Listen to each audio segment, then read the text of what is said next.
Do I need to press anything here? No. All right. Okay. Thank you. Thank you, everyone. Okay. So you're here for this great event featuring two speakers today and a book launch of Korea, A New History of South and North, a book talk by Victor Cha and Ramon Pacheco Pardo. So my name is Lian Hang Wen, and I am the Dorothy Borg Associate Professor in the History of the United States and East Asia, Director of the Weatherhead East Asian Institute, and co-founder of Vietnamese Studies here at Columbia. In my capacity as director of the Weatherhead East Asia Institute, I just wanted to say that this is our 75th anniversary year. And this is one of the major events for us regarding Korea. And what's lovely about it, it's also a homecoming for one of the authors. And he just regaled me with all of these amazing stories of Weatherhead back in, and I'm not going to say the years because I don't want to give his age away.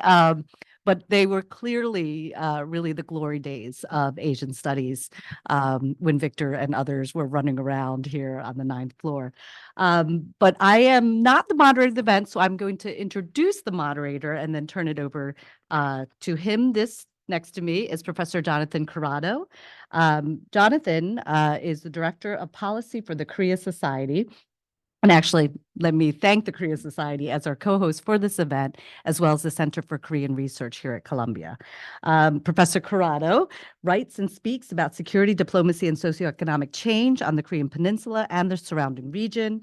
He is the author of a series of papers for the United Nations Program in Support of Peace and Cooperation in Northeast Asia, and he has presented at international relations conferences hosted by Oxford, Harvard, and Johns Hopkins universities, as well as in Geneva and Brussels.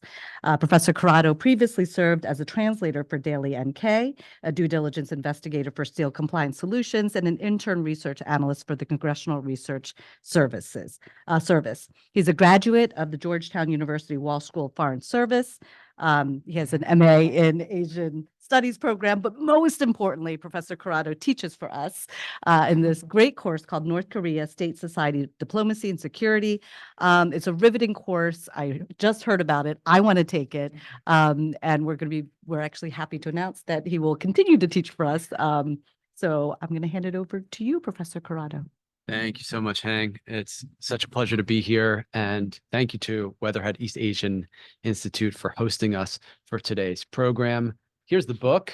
You can't miss it. It's got a pink cover and it's selling like hotcakes. So try to get your copy today. Coming in paperback soon, right? In 6 weeks. So if you want to hold out for that, that's an option. I'll introduce our speakers. I'll do my little spiel about the book, and then we're going to jump into my questions, after which time we'll get a chance to get to your questions. So first of all, right over here to my left is Professor Victor D. Cha. He's Distinguished University Professor, DS Song KF Chairholder, and Professor of Government in the Department of Government and School of Foreign Service at Georgetown University. He's my former professor and my former thesis mentor as well.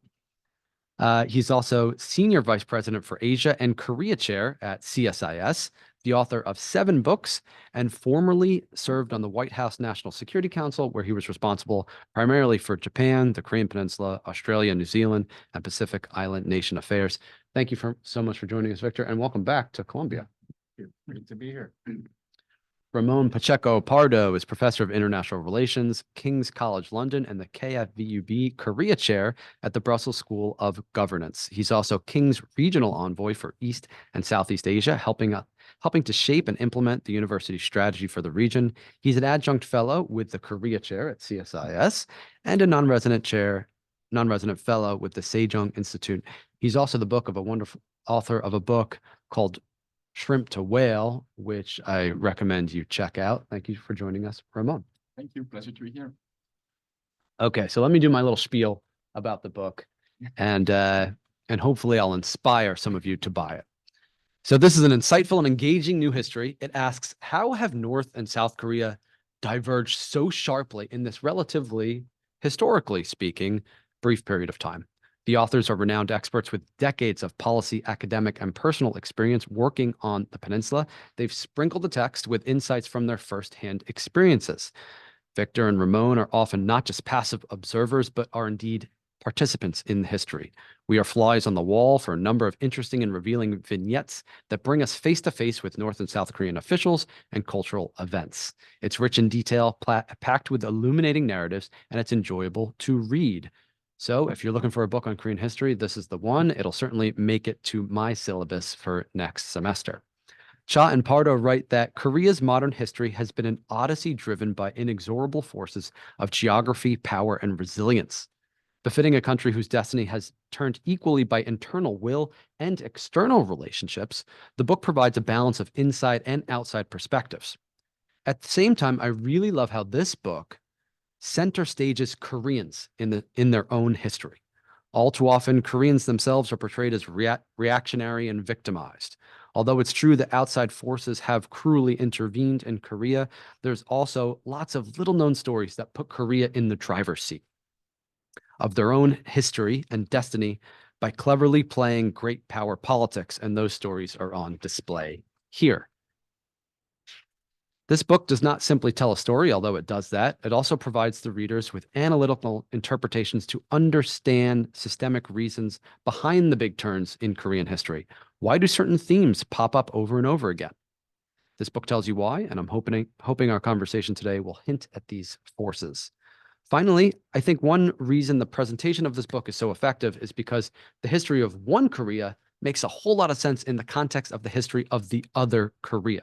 And while North Korea often leads the international headlines, mostly for its bad behavior, this book proves that South Korea's story is at least equally compelling, packed with drama, and unlike its northern neighbor, we get a happy ending or maybe a happy middle. So let's start off with congratulations on the success of the book. And maybe you could tell us a little bit about what inspired you to write this book right now.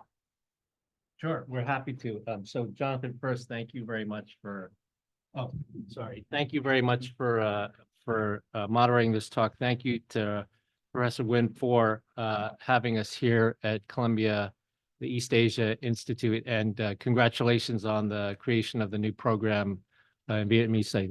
That's tremendous. That's a huge landmark. I mean, I've known the history of this institute for many years, and that's a major thing. So congratulations on that, and congratulations on 75 years. Really, also another major landmark. So the first thing I have to say, and I said this to the director and I walked in, is that I have spent so many hours of my life in this room. When I was a graduate student, SIPA and then PhD, I spent so many hours of my life in this room. I studied for my comprehensive exams in this room. So the deal that I had with the Institute then was I would fix the copy machine whenever it broke, and they gave me a key to the suite. And so I would spend every night in here studying for comps. I lived in Butler Hall, spend every night in here studying for comps with people like Sheila Smith, Tom Christensen, who's now back here at Columbia, Catherine Kaiser, who you may not know. Your namesake, Dorothy Borg, had an office right there. I see Carol Gluck still has the same office that she had back when I was a grad student. When I was a grad student, we didn't have thumb drives, just so you know. Like, yeah, my dissertation was on an actual floppy disk. Like it flopped, right? The 3.5 inch. And Myron Cohen, I see. So it's really a pleasure to be here. The second thing I'll say is that Ramon and I, this trip have been doing the East Coast schools. So we were at Yale yesterday and at Harvard on Tuesday. And all of these, Ramon has never been to these campuses before. So I was taking him around. I mean, I know a bit about Harvard because I spent a couple of years there as a postdoc. We both kind of wandered around Yale together because I don't know the school that well. And I was really looking forward to showing him around Columbia. So we actually came up here an hour early so I could show him around Columbia. And I've never seen security like this in all of my experience with Columbia. And I went here undergrad, SIPA, PhD, never seen this kind of security. I thought, I told him, don't worry, I know how to get on campus. I tried all the gates, all locked. I tried to go through the bookstore, like you couldn't do that. I tried to go through the door in between the law school and SIPA, on Amsterdam Avenue. Couldn't get in that way. So finally we worked our way in through the 18th Street entrance. And then I got him over to campus because we walked out across the law school and things. So he got a little bit of a tour, but he'll have to come back again to get another tour. Um,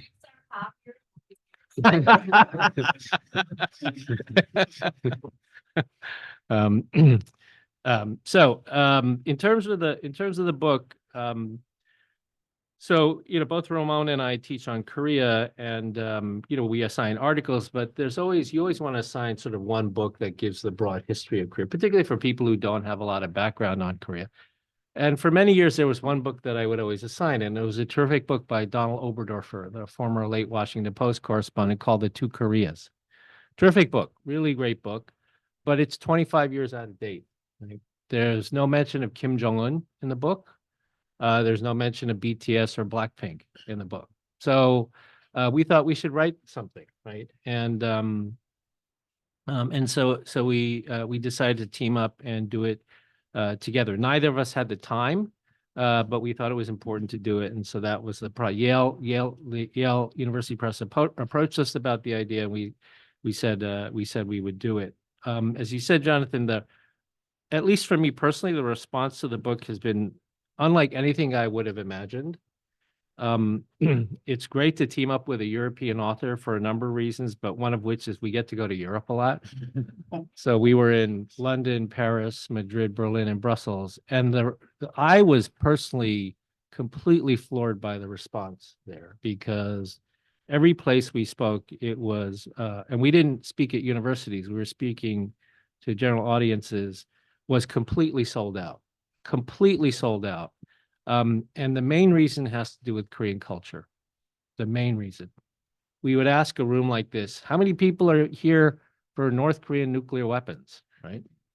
And then like one guy with a crew cut in the back of the room raises his hand. It's a business, democratization, maybe one or two. Culture, everybody raises their hand.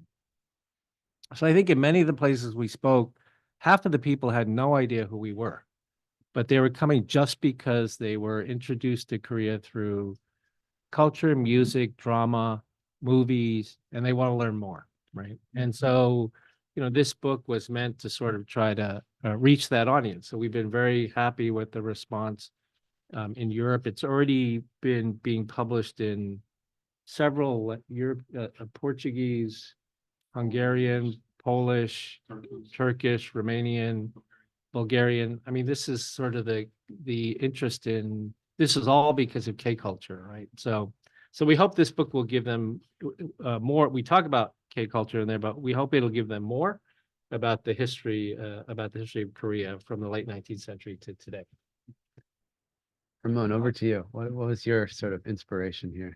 Yeah, I can add. In my case, I first lived in Korea in 2003, right? During my university years. And when I was going to go to Korea, it was the first year my university had exchange agreement with Korea. To be honest, the first year we had an exchange agreement with Asia, because back in Spain, I come from Spain, we don't really know anything about Asia. We don't study it in high school. Now we have Asian studies, right, including Korean, but back then we didn't have it. So when I was going to go, we had this farewell party with my friends from university, right, and they gifted me a couple of books about Korea, right? And one of them was the Lonely Planet Guide, right? Great for restaurants. You don't even know what it is, okay? Great for restaurants, monuments, all those things. But it didn't say anything about history, right? It's like 10 pages of history. And then the book was a book which was supposed to be about North Korea, but it was by a Spanish journalist who lived in China. So it was a book about China that happened to have North Korea next to it, right? So I always thought, if someone is going to go to live in Korea, right? This is what you get, right? And I know the Oberdorfer book, but I agree with you. I mean, it's 20, 25 years old, right? So it wouldn't cover culture. It wouldn't even cover Korean technology, right? Never mind transitioning power in North Korea. So that's why I was thinking out the back of my head, okay, maybe we can at some point write a book like this. And one day Yale had this idea, and one day I was talking to Victor in CSIS, and Victor said, like, I want to write a book about Korean history. And I said, oh, that's a really great idea. I said, oh, I want to co-author the book. And said, oh, that's really good to co-author with someone. I didn't get it. I said, I want to go there with you. I was like, oh, I get it now. Great. Of course I want to, right? So it was a combination of both. And just to reiterate what Victor said, I mean, I've noticed this in Europe, right? When I first lived in Korea, no one in Europe knew much about the country, or as I said, even China, Japan, Southeast Asia, it's not something you knew about in Europe. We're starting to know a little bit about Korea because of the World Cup in 2002. So there were some articles about Korean history in Spanish media. But then over the past 10, 15 years, I mean, it has ballooned to a level which I would have never imagined, right? And I sit with my students. I teach at King's in London, and then I have the chair in Brussels. But at King's, when I started teaching about Asia 2009, 2010, the interest was China and business, right? My students wanted to go to China to make money. 80% of them. Now, 80% of them are taking my class when I teach about East Asia because of Korean culture. Yeah? I ask about that. Why are you interested in taking this class? Korean culture, right? And the change has been in 10, 15 years, as I said, not that long, but it has been tremendous, right? I was telling Jonathan right before we began, right? My daughter, who's only 8 years old, right? So they had this in class, you know, they were asking kids, you know, what music groups do you know, right? And they're only 7, 8 years old, right? So they were saying Taylor Swift, of course, right? And some British bands, which I don't know myself, so I'm not going to say any names. But then they also knew Blackpink. I was like, this is incredible. I mean, right? Because they only know English-speaking bands from the US or from the UK. And they actually know Blackpink, and this is 7, 8 years old, right? I was very happy because I love Blackpink, and we have a picture there. So I was super happy. My daughter prefers BTS, but I still have time to convince her. But it is starting at a really young age, this knowledge about Korean culture, right? That in the past didn't exist. And this book, for me personally, than what Victor said, was also, okay, inspiring the next generation who will go to Korea, study Korea, to learn about the country in an accessible way.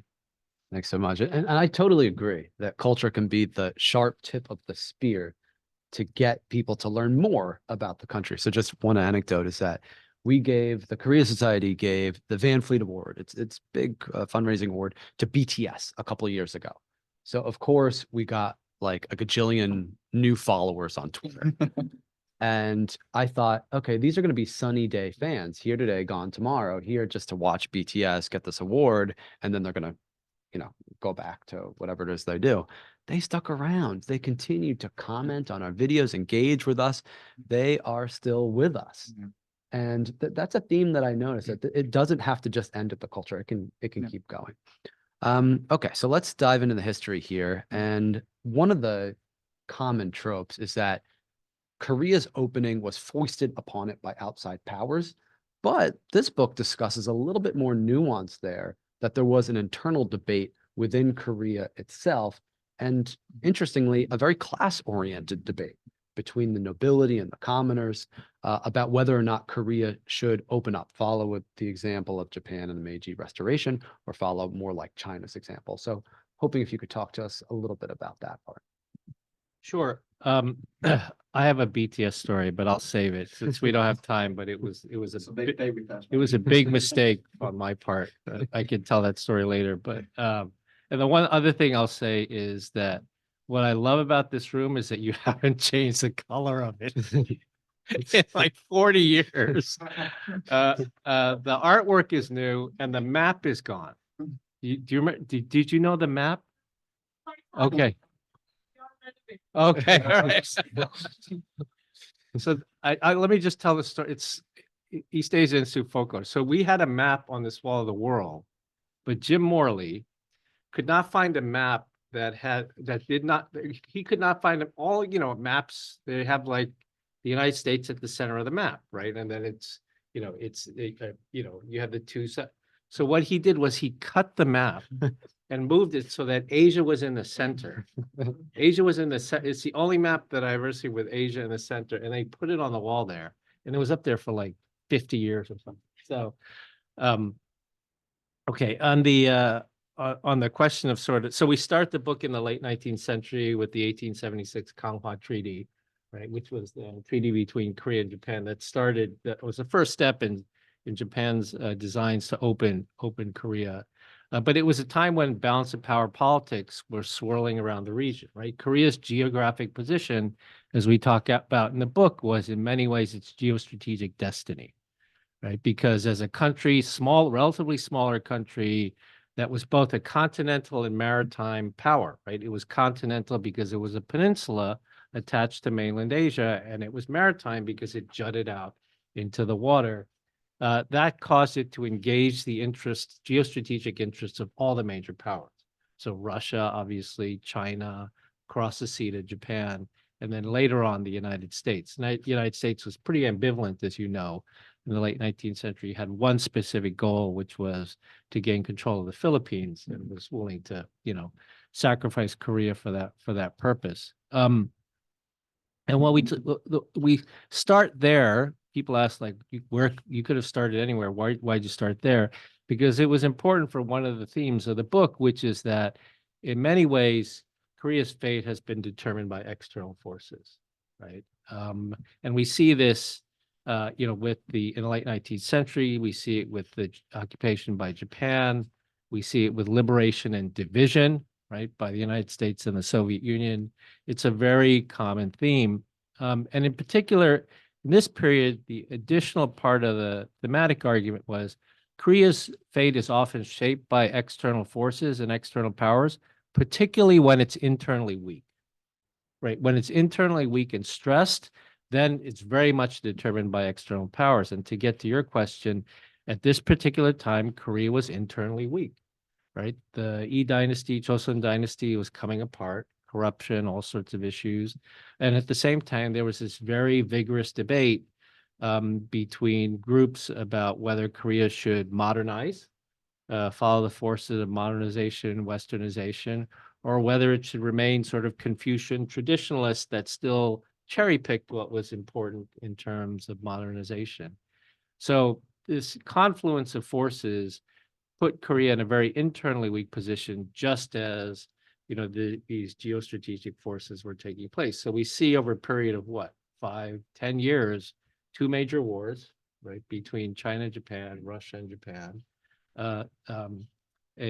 Basically a neutralizing of Britain, right, through the Anglo-Japanese alliance, and then basically cutting a deal with the United States, right? Basically, you get Korea, we get the Philippines, and that was it. And Korea had no say over any of this, absolutely no say over any of this. And so that's a theme that we talk about early in the book, but we come back to it towards the end of the book too, because we think it's different going forward. So I want to talk a little bit more about this America's, perhaps you could call it, neglect of Korea.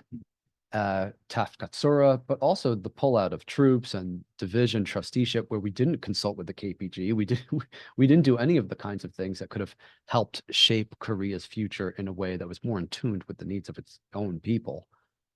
Very much just playing balance of power politics. So how did we get to where we are today, given that our history was defined by so much neglect and betrayal? Even you could say that America betrayed Korea in a couple of instances.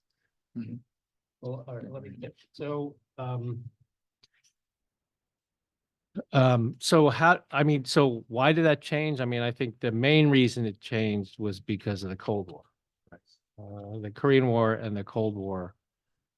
Prior to the North Korean invasion, so to step back, after the liberation of Korea, the United States occupied its part of the peninsula and had no idea what it was doing.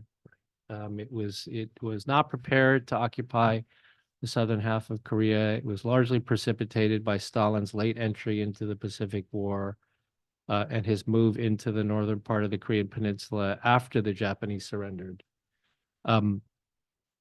General John Hodge and his troops were being trained for Okinawa. They were not being trained for Korea. So they had something like 7 weeks of training for Okinawa and like 2 hours of training on Korea. And then we're sent to Korea. And, with that little training, they had no sense of how to, we talked about this at Yale yesterday, how to differentiate nationalism, post-colonial nationalism, from revolutionary nationalism. They were, they could not distinguish between those things. They could not appreciate that a country that had been under foreign occupation for 35 years and was suddenly released from that could have visions of Korean nationalism that were not necessarily communist, right? And so there was, I think we write about in the book sort of a great deal of neglect of Korea at that time. And U.S.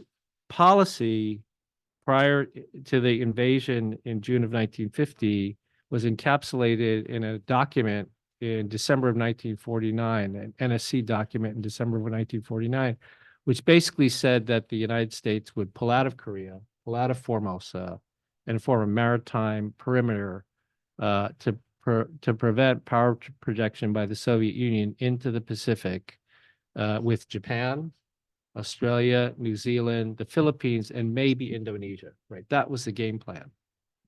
Then the North Koreans invaded in June of 1950 and everything changed, right? And from that point on, eventually the United States formed an alliance with Korea, and Korea became an integral part of the US, Japan, South Korea, sort of what the Chinese used to call the Iron Triangle.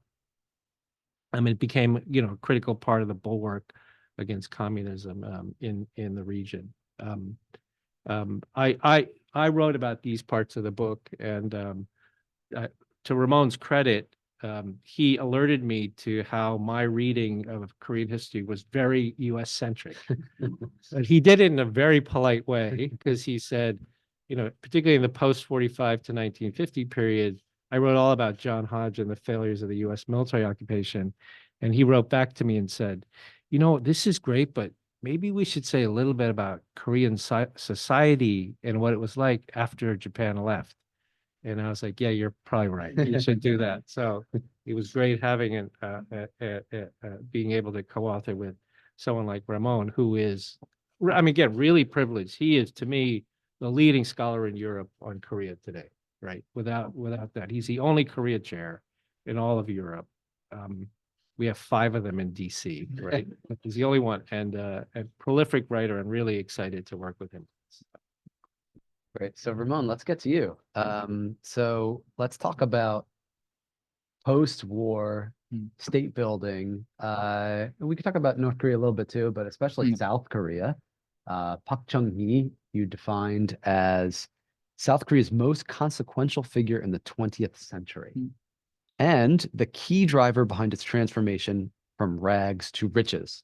And he also, of course, has a bit of a mixed legacy, right? So hoping that you could talk to us a little bit about Park Chung-hee and how South Korea was able to supercharge its own economic development. And just as a reminder for folks, as we talk about, a number of my students are here today, people forget North and South Korea, in terms of GDP, were pretty close there for a while, right? Up until about the early 70s, and then South Korea just takes off.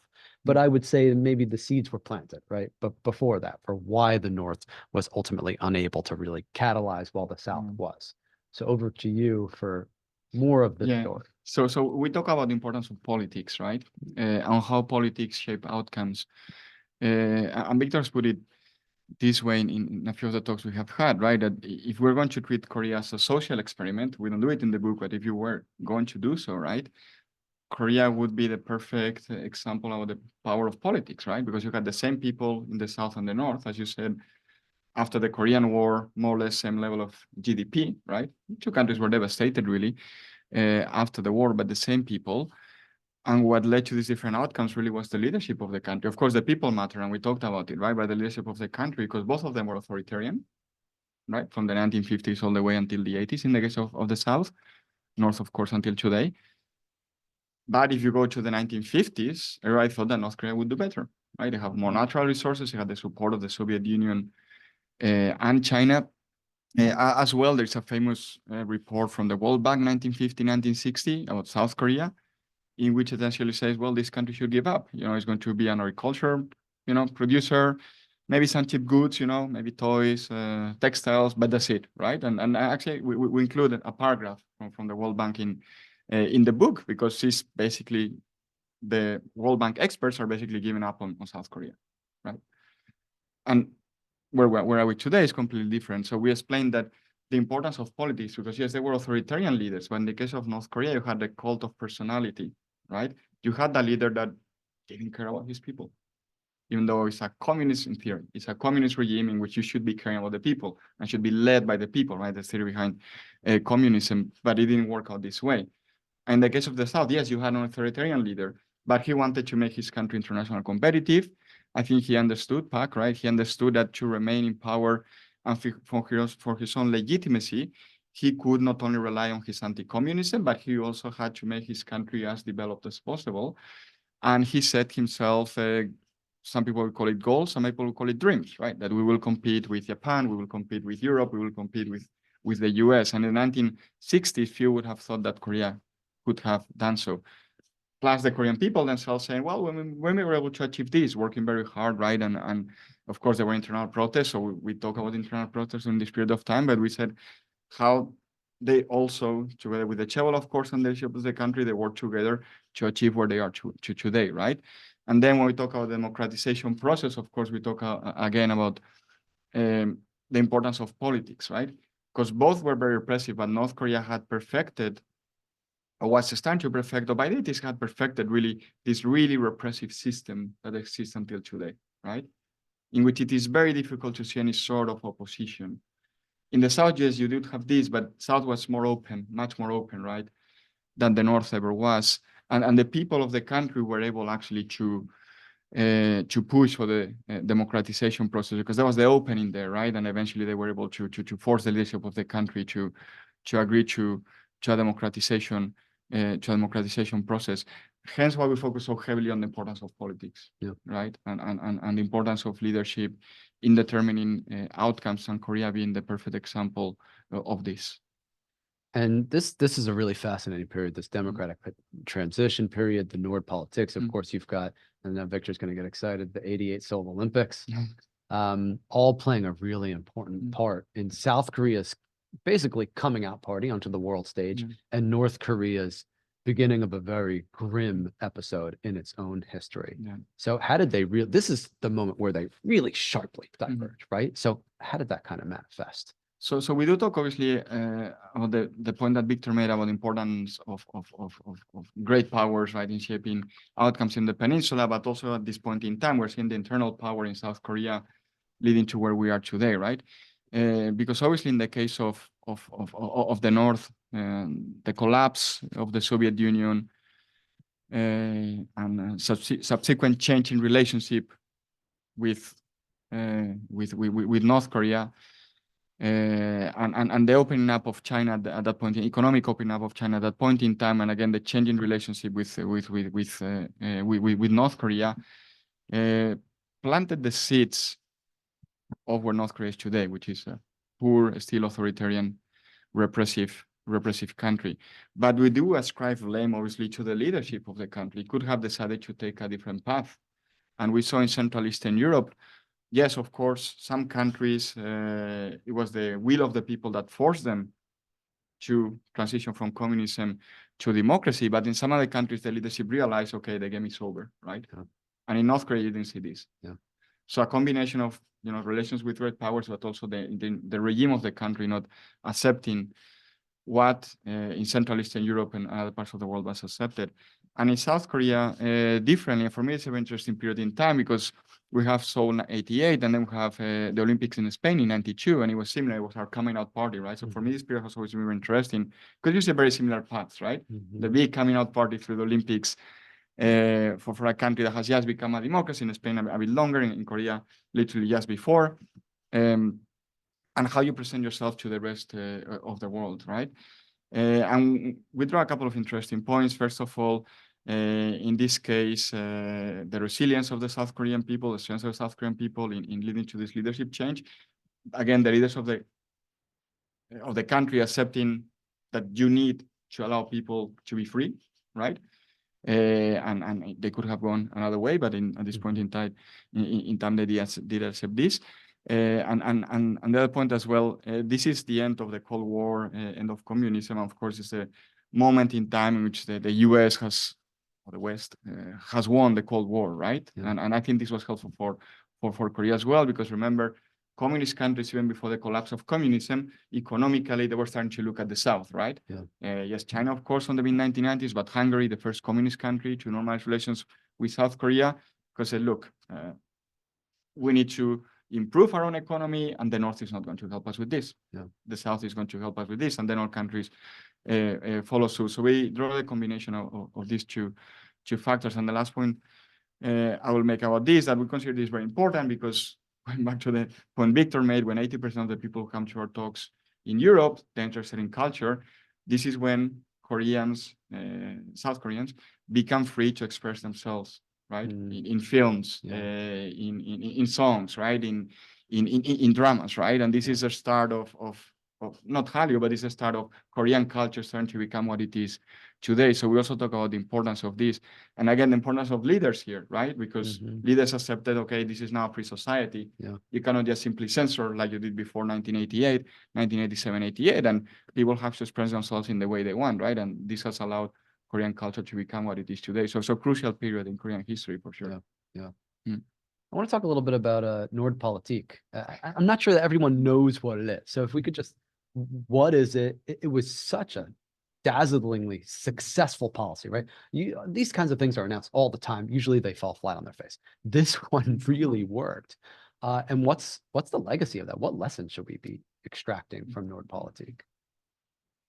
So Nordpolitik, or Northern diplomacy, was something that the No-Tae-U, right? No-Tae-U government put forward. And so it had in my mind, it had a outward-facing dimension and an inward-facing dimension.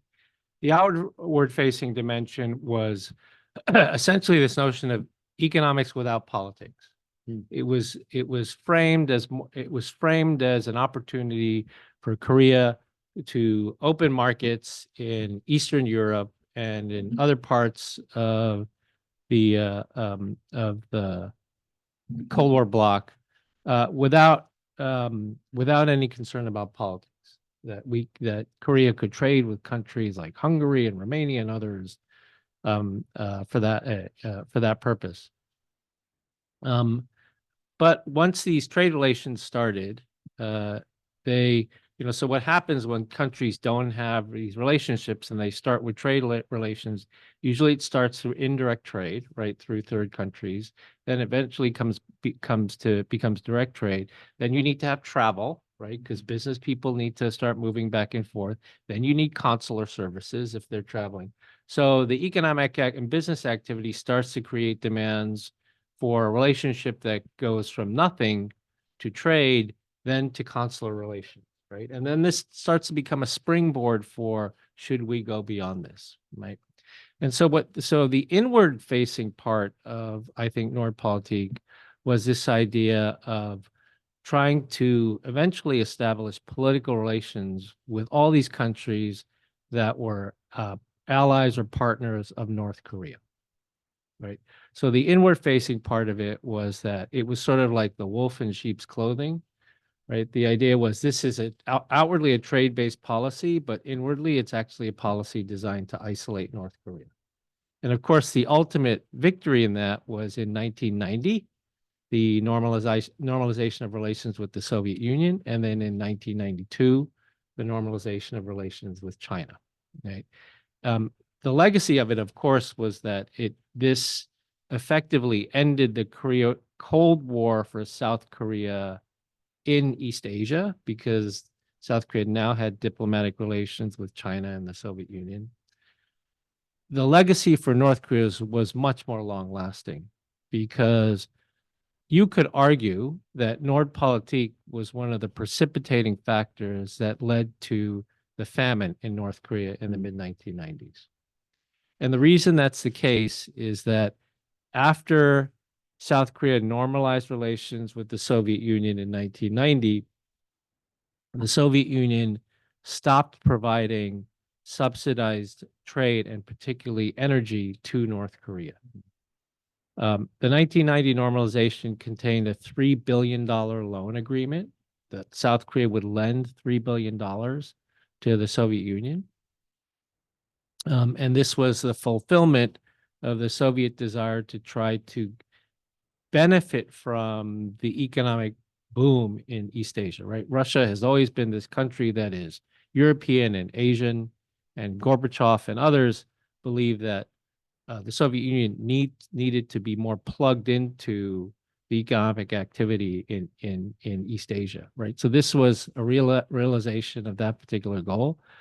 But if they were getting a $3 billion loan from South Korea, they were not going to continue to subsidize trade with North Korea, right? And so they told the North Koreans, we can no longer provide you fuel at heavily subsidized Cold War prices. So North Koreans' imports of Soviet fuel went down, I think, 80% year on year after normalization in 1990. So they had an energy crisis in North Korea. Because they had an energy crisis, they deforested the country because, you know, all they had was firewood. And when they deforested the country, you know, as in most parts of Asia, there's seasonal monsoon season.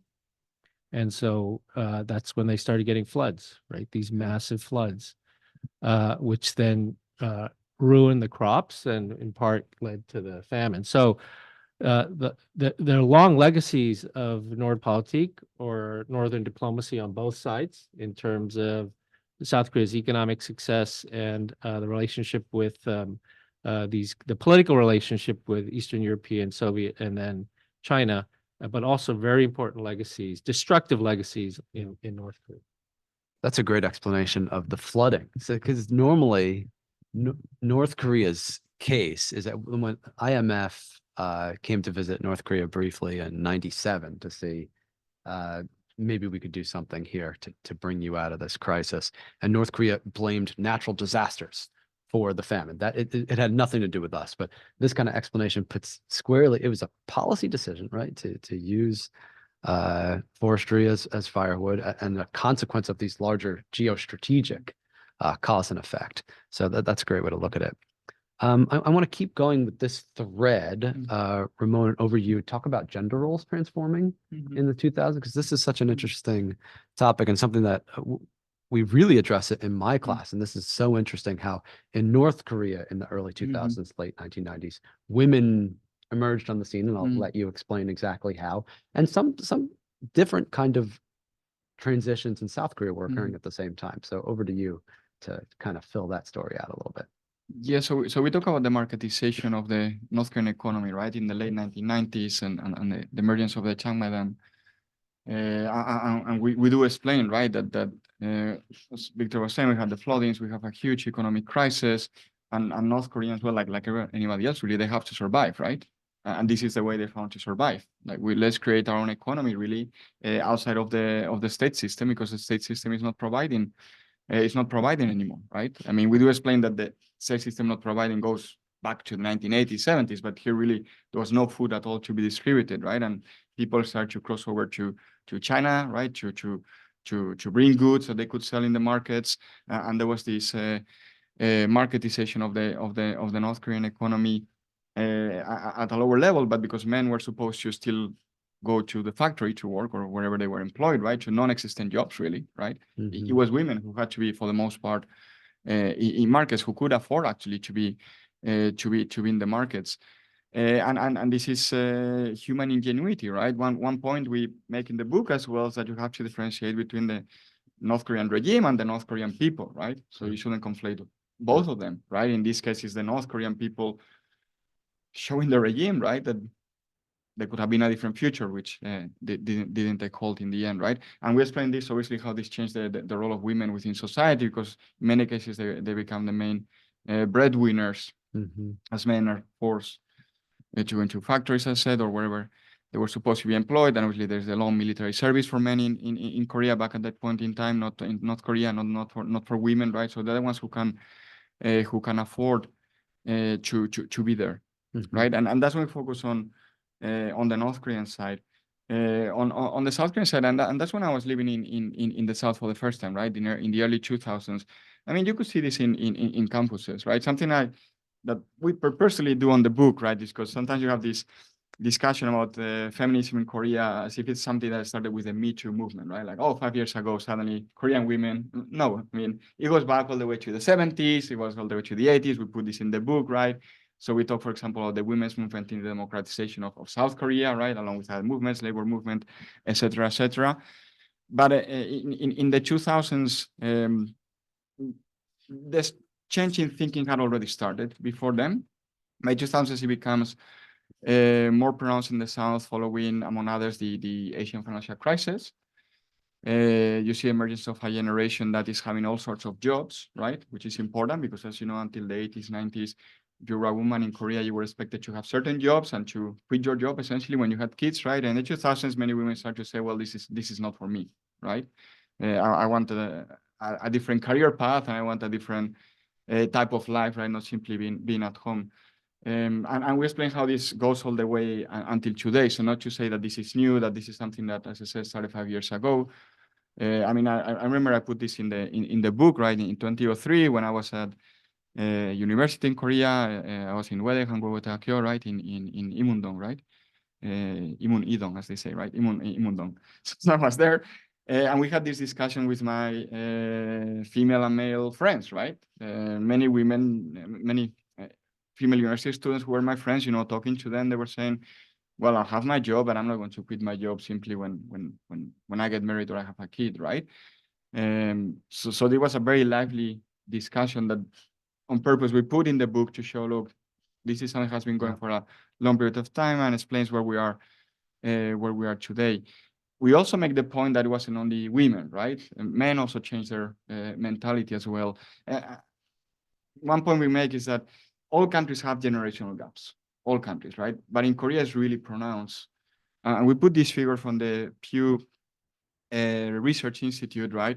In which they ask in 30, 40 different countries across the world, they ask about views about the LGBT community, right? The acceptance of the LGBTQ plus community, right? And Korea has the biggest gap in the world between older people and younger people when it comes to the acceptance of this community. Japan is number 2, by the way, so it's something across East Asia, right? In other countries, you see that young people change their views, like my own country. When I was growing up, young people were changing their views, but the parents' generation changed their views as well, right? So they kind of follow on this. You don't see this in Korea, right? The older generation didn't necessarily change their views. So it's a change both for women and men at that point in time. They're becoming more open in general, right? When it comes to these issues. So we put this together with what you were saying, the changing gender roles as well during this period of time. And later on, we put we give the example of someone like Kim Yoon-ah, for example, the famous ice skater, right? Like becoming a role model about what women can do in the country, which is they can be the best ice skater in the world. Some would say in history, actually, right? So these role models that maybe were not there, but suddenly emerged as well during this period of time.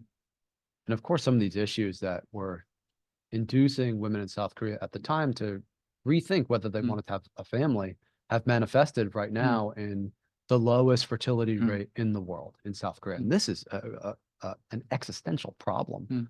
How do you see Korea addressing this? Yeah, I mean, we've been asking this in many different places, and I always answer the same. Personally, I'm sorry for saying this, I don't see this as a problem. It's the way society is evolving, right? So we talk more about adaptation, right? Society, and it's not only Korea. I mean, I come from Spain, lowest birth rate in history last year, same in Italy, same in the UK where I live, across Europe, everywhere, right? And I said 2 things that are different in Korea and East Asia, actually. First of all, in East Asia, unless people are married, they tend not to have kids. It's very rare. In Europe now, over 50% of kids are born to unmarried couples. Who knows if this may happen in Korea? And I say this because we say, no, Korea is too conservative. Well, when I was growing up, when my parents were growing up in Spain, we're a Catholic country, unthinkable to have kids outside of marriage. Now, around 60% of kids in Spain are born to unmarried parents. So that's the first thing I say, right? It may be that Korean people at some point say, well, what's wrong with having kids when you are not married, right? Of course, there is the issue that in Korea you need to buy a house to have a kid, right? In other countries, this is in this way. The other thing in Korea, which I found very interesting, and East Asia in general, compared to Europe, US to an extent, right, is that there is a difference in the birth rate among migrants and the local population across Europe, right? So without migrants, our birth rate would be even lower, right? Everywhere. You go to the Nordic countries, UK where I live, Belgium where I also work, Spain, it would be lower, right? Interestingly, in Korea, Taiwan, Japan, China, migrants that tend to have the same number of kids as the local population, right? So this is an interesting phenomenon, is something that may be studied as a way to boost the birth rate, which of course is a priority for Korea. But the point we make is, so the marriage rate went up in Korea last year after the pandemic. So we assume there will be more kids in a few years' time because more people are getting married again in Korea. But it's never going to get to 2.1. I mean, the last time Korea had 2.1 was in the 1980s, 40 years ago, right? But same anywhere. The Lancet had this study we've been talking about that by 2040, I think only 6 countries in the world will have the 2.1, right? Everyone else will be below that. So we focus more on how Korea is adapting, right? We see more migrants moving into Korea. We see more migrants moving into sectors such as AI. Korea is one of the few countries in the world that has more people moving into the country than leaving to work in the tech sector. In most countries, more people are leaving, especially to the US, than moving to the country. Korea is lucky because it gets many people interested in high-tech products that move to the country. Many of them from Korean origin, but many are not from Korean origin. Automation, robotization. I mean, you all know Korea has the largest number of robots in factories per worker, right? By far, interestingly followed by Japan, Taiwan, so all the countries in East Asia. Hotels. I mean, those of you who go to Korea regularly, one of my best friends, and Victor had met him in Korea. He was the manager of the Four Seasons Hotel, right in the town center. They pay very good salaries, very good working conditions. He's a Spanish guy, and he told me, look, Ramon, we don't have enough workers. We don't have enough people who want to work in the best hotel in Korea with the best salaries, with the best conditions. So we need to have robots. So we're seeing this in Korea. We're seeing more migrants, more robots. And one thing that we have been disputing as well is that people talk about an age society, and someone age is considered to be 60, 65-year age. Well, not today. I mean, maybe 50 years ago, 60, yes, you were about to, well, I don't want to say anything, right? But 60, you're very old, right? But today you're 75, 80, you know, you can be in a very good condition. So Korea, like any other country, will have more people, maybe not working full time, but people until they're 60, 65. Why do professors in Korea have to retire when they're 60, 62, right? You can be a professor when you're 70, 75, as we have in the UK, you have here in the US, and be very sharp of mind, right? It's not for all jobs. So the point that I make is that since, you know, Korean women or men, to be honest, they're not going to have more kids, many more kids than they have these days. Right. You have to look at what you can do. And I think we're going down this route. And we had this same discussion in Germany. Remember, in Germany, we had back and forth, but your birth rate is like 1.2 or 3. And we thought migrants, it would be 1. So it's not like, you're the same as Korea in this sense, right? So it is really a global phenomenon. Absolutely. And you know, the one thing robots can't do is pay taxes. And then we've got the fiscal I think we'll make them pay taxes at some point. I'm pretty sure. It's a real fiscal problem in terms of the welfare state, right? As you have less and less working population to cover the needs. But wondering how culturally Korea can adapt to embrace more migrants, because that's another piece of the puzzle, right?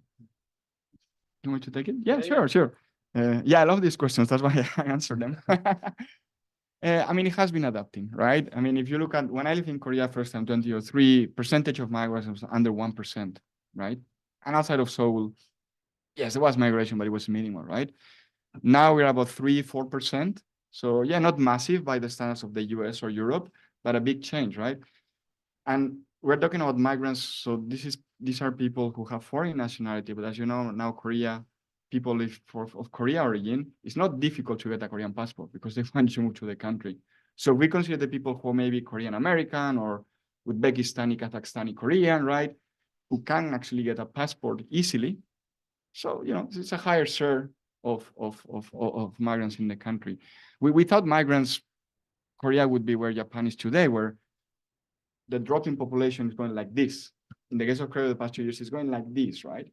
And that's mainly because more people are moving to the country than leaving into the country, right? So I think it's happening. It's not a question for the future. It's a question about the past of Korea.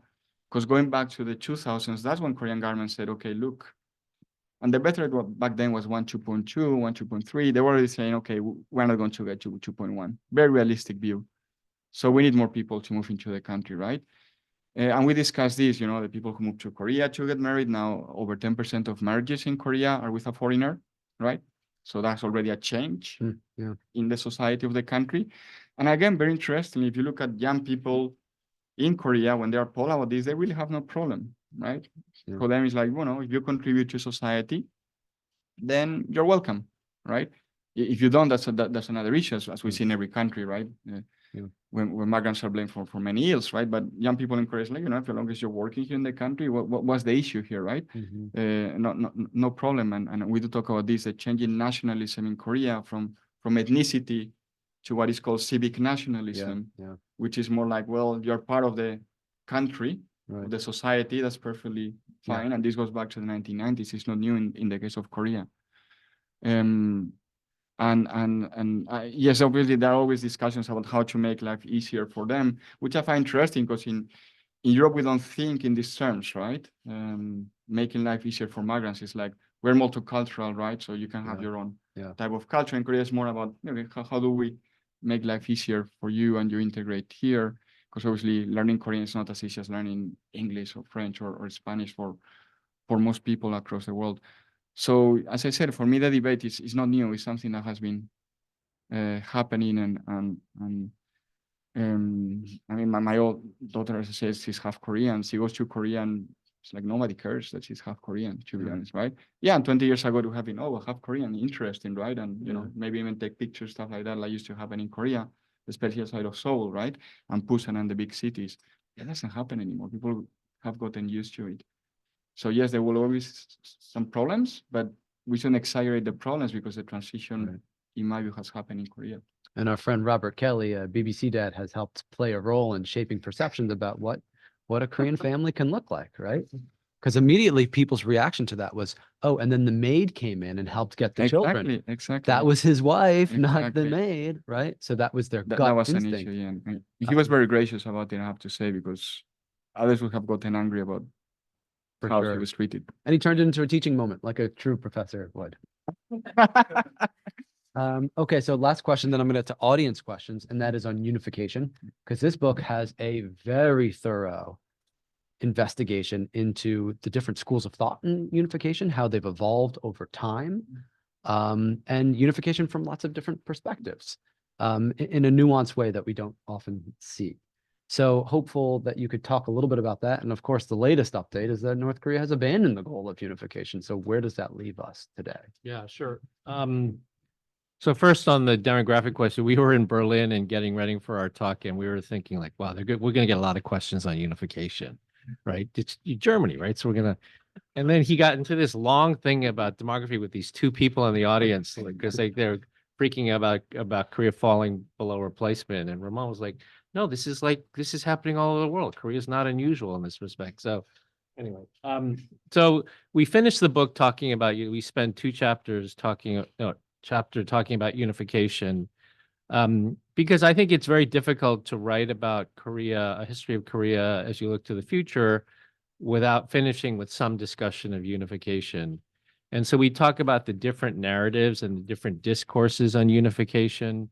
In the South, it has changed over time from the 1950s to today. So we sort of trace that. And in the North, it really hasn't, right? It hasn't changed much over time up until very recently. There's a great deal of overlap historically between South Korean and North Korean discourses on unification in two senses. One is that it's defined largely in terms of sovereignty, right? The combining of two states, the absorbing of one state by another state. So largely in state terms. And then the second, the discourse is framed very much in zero-sum terms, right? It's one side over the other. There were exceptions to that during the Sunshine Policy period, but in general, that's sort of the way it's been described. And then we also talk about how generationally there are different views on unification. So in the South, it's very much defined by age. So older people who experienced one Korea, even though it might have been under foreign occupation, who experienced the Korean War, the liberation, then the Korean War, see unification in normative terms as something that is good and something that should happen. Right? And in many ways, they see it as the end of history for Korea. When the history, 100 years of now, of Korea is written, they will write about this one period of time between 1945 and whenever, where there was tremendous success in Korea, tremendous success in North Korea in terms of weapons, but it will all have this asterisk on it because it was this one period of time when Korea was divided against the millennia of history in which it was one country. But younger people in Korea, and we have some of them here, feel differently about unification. The occupation of Korea is something they read about in history books, the division of Korea, the war, all just history. And the only Korea they know is South Korea. And a South Korea that is affluent, right, that is wealthy, that is educated, that is a cultural icon, that is a technology icon. And so they view unification in much more pragmatic and not normative terms, very objective terms. It's not that unification should happen, but what will this cost? How much of a tax do I have to pay? Is it going to affect my ability to get a job, right? Employment? Is it going to affect the cost of living? In very sort of pragmatic terms. There was a survey done in Korea that asked young people, how many times a week do you think about North Korea? And the response was, how many times in a week do I think about North Korea? You mean like in a month or in half a year or a year? So really not at all on the radar screen. What we do present in the book is some new data that looks at also how North Koreans think about unification. We had the opportunity to commission some surveys through China about how North Koreans think about unification. So these are not your standard surveys. So just so you know, methodologically, this is not like Gallup, right? It's not like you go in there with a clipboard and say, hey, what do you think about unification, right? What's your name, right? How old are you? Where do you live? It's not going to happen in North Korea. So we use unconventional survey techniques, but the findings were interesting because what we found is that North Koreans actually think about unification in much more positive terms than South Koreans. In normative terms as well, something that should happen, but not for the reasons that I would have expected. So I would have expected a preference for unification for the economic benefits of the two Koreas, right? The formula for unification, as we all know, is South Korean capital technology and technology, North Korean literate labor. That's the combination. But it wasn't for those reasons, or that wasn't ranked as the most important. The most important reason was ethnic identity, right? As Koreans, we need to be united. So very different views on unification on the two sides. So that's sort of how we finish the book. And then for the paperback version of the book that's coming out, the editors asked us to write an epilogue. So we went in different directions on the epilogue. So I was looking for you put the exact questions from the survey in the book. So I was going to show them because it's interesting, and in Korean too. So you can look at it the way that the North Korean respondents themselves were seeing the questions, which is important. Okay, so I want to turn to our audience now. So please, if you have a question, raise your hand and I think we'll run a mic over to Ayumi. Should we give a mic? Thank you, Julie. Thank you so much. I really love the talk, and I will buy the book. And the talk really reminded of the class you teach at Georgetown, or maybe used to teach, which is called Korean Conundrum, which I loved. My question is your assessment about polarization within Korea and how worried you are about the prospect. I mean, US polarization is a thing, but it's a thing in Korea also. And the reason I ask is if oftentimes polarization also affects the foreign policy of Korea, and that makes it difficult for the neighboring countries to kind of plan their foreign policy with it, with the administration in place. So do you think that polarization is still a serious issue on foreign policy issues, or is there a kind of emerging views or emerging consensus on geopolitical questions? So I'll start and then, I mean, so the first thing is Ramon and I did a podcast on this on Tuesday. So you're more than welcome to watch it. Sure, political polarization is a big problem in democracies in general these days, in the United States and in Korea, right? Very big, I won't say problem, but it is what we're seeing now in Korea. And as you all know, they just had national elections last week. And I think the polarization will just get worse as a result of this election. So the big question for countries like Japan, United States, and others is how does it affect foreign policy? If you look at the domestic discussion in Korea, they say like the strong showing of the opposition party is a vote by the Korean people, against Yoon's foreign policy, right? Very pro-US, pro-Japan, pro-trilateral, tough on China, tough on Russia, supportive of Ukraine, supply chain resilience, all this sort of stuff. So the political opposition paints this victory as a vote on South Korean foreign policy. I don't think that's right. I don't think that's right at all. That's politics, but I don't think that's substantively correct. Because if that were correct, then the obverse would also be true, which is that opposition party candidates in Korea during the campaign talked about being neutral on Taiwan, being neutral in Ukraine, right? So did people who voted for the Democratic Party, are they voting for South Korean neutrality in Ukraine, South Korean neutrality in Taiwan? No, they're not voting on that. So the bottom line is I don't think it will have that much of effect. Polarization will have that much of effect on foreign policy. And the other side of this has to do with the South Korean president himself and how he reacts and acts in the aftermath of the election. And, I think that he didn't make his foreign policy as a populist. He's not popular. Right. And his party was already in the minority in the legislature, but he didn't make foreign policy based on that. He made it based on what he believes in. And I expect that he will continue in that direction. As we talked about in the podcast, his domestic outlook is very bad because he won't be able to get anything done in the legislature. And what many leaders do after they suffer a big defeat in midterm elections is they actually double down on foreign policy because they have very little domestic room. And particularly in presidential systems, they have much more room in foreign policy. So I think he'll continue in that direction. So I don't know if you want to add.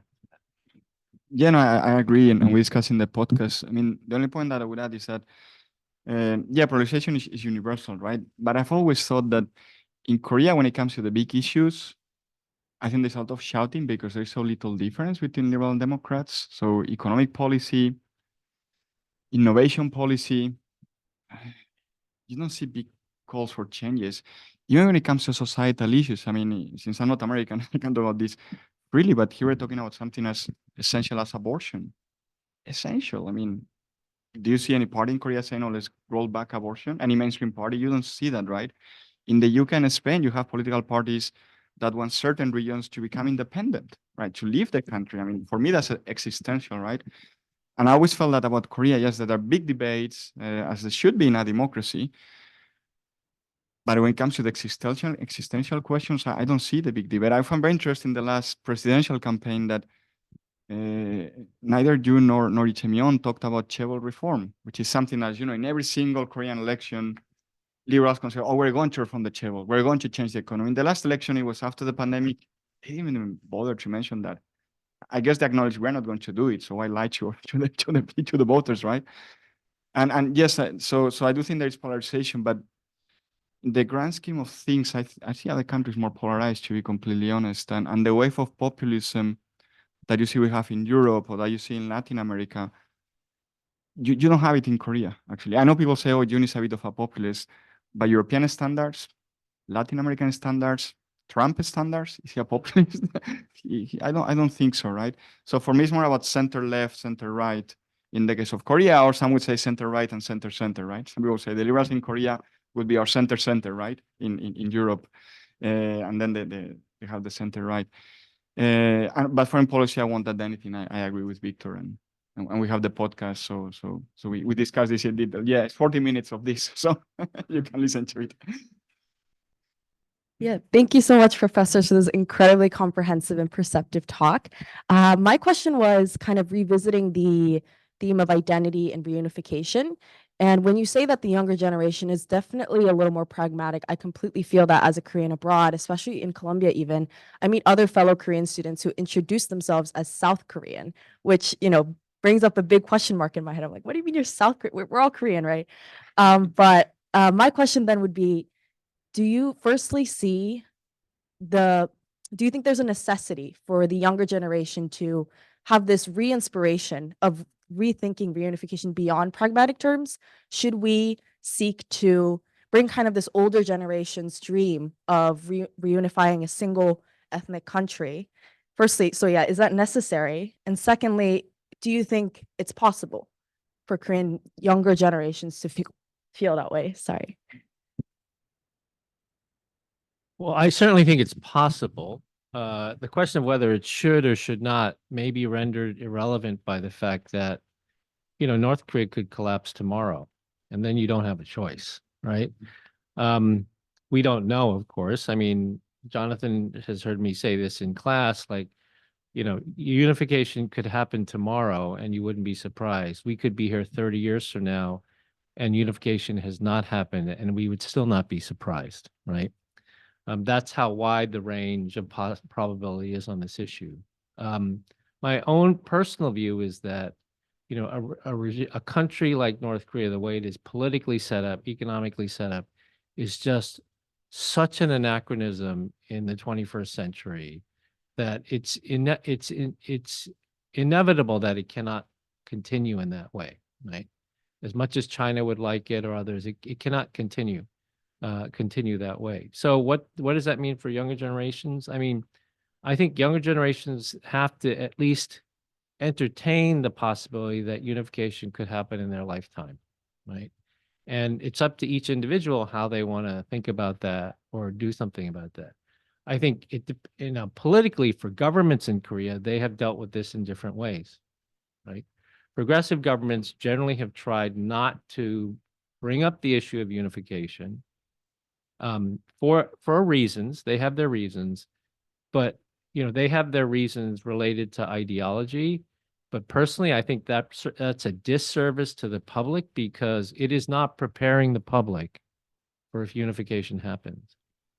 Conservative governments have their own ideological reasons for talking about unification, but they too are not preparing the public for thinking about what unification entails, you know, what it means, how prepared are we, these sorts of things. So as we talk about in the book, unification is a political football. It goes back and forth. But in the end, despite it going back and forth, like we don't see the deep empirical work on how to think about unification, income gaps, economic gaps, monetary union, infrastructure, right? Law, right? Property law, all these things. We don't see that sort of deep work being done as much as it should by the government. I think scholars are doing it, but not by the government, because they're doing this fight at the political level, and people aren't sort of doing the deep. So that is a very crass way of saying my next book, coming out in September by Columbia University Press, is on unification. So. More to write. Yeah, I'll only add one point that, I mean, when the question is asked to young people, to all Koreans, obviously this is all theoretical, right? But as Victor was saying, this is what happened with Eastern Western Germany. It will be sudden, right? And the option would be, do you want to reunify or do you want China on the 38th parallel? And 99% of Koreans will say, well, let's reunify. I don't care how expensive it is, because that's really the other option that you have, right? So that's why we think, and we made this point, that when the time comes, we think that pretty much all Koreans would rally behind it, right? And it's very good to say now it's expensive, it's all those things, but when you see the reality of it, and that's why we don't overplay the parallels with Germany, but this is a very good parallel, because in Germany was, well, the wall is falling, And the decision was, yes, we're going to celebrate. Remember Germany, they were celebrating on the wall. So I think many Koreans would be celebrating actually, saying, finally, yeah. Hi, I also had a question related to reunification. I was interested in the survey results from the North Koreans about their support for reunification and the reasons for it. How, if you were to do that survey again in a year after Kim Jong-un has announced kind of stepping away from unifying with South Korea and that doctrine, how do you think those results would change? Or do you think among North Koreans that that is still a strong enough reason to continue to support unification? That's a great question. So so some of you may know, the North Korean government has now expressly disavowed unification. They blew up the unification arch. I've been at the unification arch. They blew that thing up. And they've completely moved away from unification. There will be heavy propagandizing and socialization about this new view of the government that may sort of permeate down and could affect, like if we did another survey. But the other thing in other research that we've done, looking, for example, at the proliferation of markets in North Korea, one of the main findings coming out of that work has been that markets really have created a separation between how North Korean people think and how the government thinks. And so they passively receive the information from the government because they have to, but that's not the way they think. And so I think, you know, it might affect some and would affect survey results slightly differently, but I still think, I really do believe North Koreans the people are starting to separate from the state, largely because of market forces. And as much as the government tries to rein that back in, I think that what's the term, that horse left the, I was going to say train left the station. Same thing. That horse has left the barn, and it's a losing battle for the government, I think. Hi, Professor Zhao. Thank you so much. It's wonderful you conclude the book with unification, and I totally agree with you that North Koreans have more enthusiasm about unification. Yeah, since I'm a North Korean escapee. So I want to go back to the question about unification, but you said that you will write about unification, you know, in the next book. So, but can you shed light on, you know, what was your suggestion in terms of system? So, you know, North Korea suggests the, you know, Federal Korea Democratic Republic of Korea federal system. So North Korea insists that one nation, one state, two governments, and two systems. And instead, South Korea at the time suggests one nation, two states, two governments, and two systems. So are you seeing that which one is happening, or are you saying alternatives? Or, and another question is, so you mentioned the election, and if I see the map, South Korea exactly divided West and South. And do you think, you know, South Korea's internal policy could affect reunification in the future? And as you probably know, in Washington, D.C., like Americans, they never talked about unification publicly, and there's no advocacy of unification. So do you think it's critical to get the US's support for unification?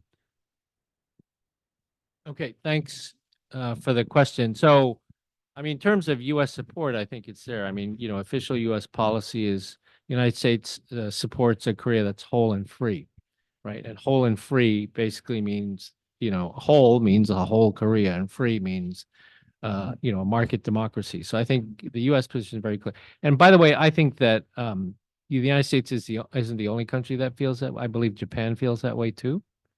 I believe Russia feels that way, not for reasons of whole and free, but for economic reasons. Russia's interests on the Korean Peninsula probably are the most consistent of any of the great powers, going back to the 19th century, right? In terms of energy and all these other access to the Pacific, all these things. In terms of the formulas for unification, the formulas for unification are not something that I'm particularly concerned with. I'm much more concerned with however unification happens. We don't know how, but however it happens, what are going to be the issues that a unified Korea has to deal with? And so I go through those things, like how do they do monetary union? And it very much is modeled on looking at the problems that Germany had, right? Even though there's different cases, there's a lot of similarities in that the problems Korea will have will be similar to Germany, but of a larger magnitude, right? So monetary union is one. As I said, property law is another. Like all these South Koreans who say, my family has property in the North, right? I'm going to go get it, right? That sort of thing. You know, very sensitive issue, voting rights, right? If you have a unified Korea, do you allow like North Koreans to vote? And do you allow them to vote for candidates from the North, right? So if they're, and then how do you keep the same sort of provincial divide? So will you allow North Koreans to vote for lawmakers who represent Hamgyong province, right? Or North Hamgyong? So, I mean, all these sorts of questions, very difficult questions. And so, you know, I focus less on the formula, you know, one state, two systems, this sort of thing, and much more on if unification happens, what are the array of issues that we need to look at, and how did Germany deal with them? How will Korea have to deal with them? The other thing we do is there's more polling data in there where we ask South Koreans, what do they think are the most important issues? And we ask Americans, what do they think are the most important issues? And how much overlap is there? We also ask South Koreans, what do they think Japan thinks are the most important issues? What do they think China thinks are the most important issues? Ask the same thing of Americans. And is there overlap between the way the Americans and South Koreans think about what Japan values, what China values in unification? So it does assume that a critical player in unification is the U.S.-South Korea alliance, right? It does assume that. And I think that's a pretty safe assumption. So I don't know if you want.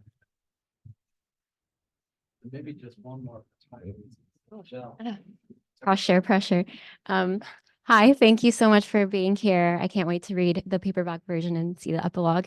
I'm going to do a pivot towards human rights and security, if that's okay. But I read your piece, Dr. Cha, on regaining lost ground, combining security and human rights policy for the U.S. focus. How would you update that piece you wrote for the Bush Center? And then also, how would you respond to critics that say that engaging with human rights can actually torpedo and harm any engagement that we have with North Korea, and do more harm than good? So I'll mention that Michelle is very cleverly using this opportunity to help fine tune her final paper.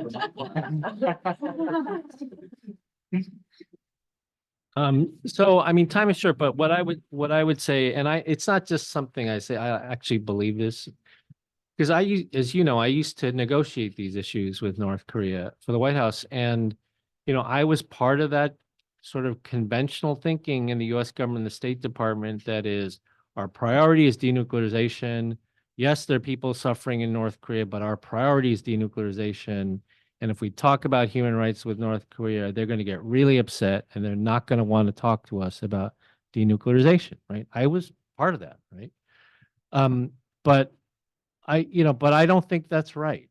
I mean, you have to do that, right, if you're an employee of the U.S. government, but I don't think that's right. And I think that the way the diplomacy with North Korea has been set up, if we're actually serious about reaching a denuclearization agreement with North Korea, we have to show them that they need to improve their human rights, because we cannot give them the economic assistance we promised them in return for denuclearization if they don't improve their human rights. Because we've created a set of laws in the United States that do not allow U.S. companies to invest in North Korea till they improve their human rights situation. So this is why I think these things are completely together now. And I mean, this is very hard to do, I admit. Trying to convince my North Korean counterpart to understand that when I talk to you about human rights, it's actually because I want to make a deal with you, right? I actually want to make a deal with you where I can give you economic assistance, right? I mean, that is a very hard thing to convince your North Korean interlocutor to believe, but I believe it's true. That may not have been true in the 70s and 80s, but because of the laws we've created now, we cannot do that. So we could do a nuclear deal with North Korea, and President Biden or President Trump could then say, American companies go invest in North Korea because we have a nuclear deal. They can't unless the law is changed, and Congress will not let the law change until there are improvement in human rights, right? These are Congress's laws, right? These are not, well, some of them are executive orders, but these are laws made by Congress. So, and no company, Coca-Cola, right, initially the North Koreans were interested in two companies, right? They were interested in Coca-Cola and they were interested in KFC, right? Those are the two companies they were interested in. A bottling plant, a Coca-Cola bottling plant in North Korea, and then for some reason, Kentucky Fried Chicken. I don't know why.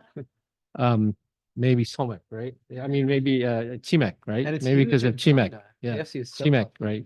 Chicken and beer. Mark Lippert's favorite. So that's the way I address that criticism. Because I really do think the two are interlinked. I mean, what I will say now is right now we are bankrupt in terms of policy towards North Korea. Nobody knows what to do. We're public, right? Well, I mean, nobody knows what to do at this point. No one has any idea. So maybe there's some room to like try to think of new policy initiatives that can sort of rewrite the way we've looked at this before, because the way we've done it so far has clearly not worked, right? On that inspiring note, please help me to thank our wonderful authors and speakers here today, Victor Chan, Ramon Pacheco Pardo. Let's keep the applause going for Hang and Julie, who helped to set this all up. Hang, of course, a director here. Thank you so much. And last but not least, give yourself a round of applause for coming out for an event that matters a lot. Thank you very much. Thanks, everyone.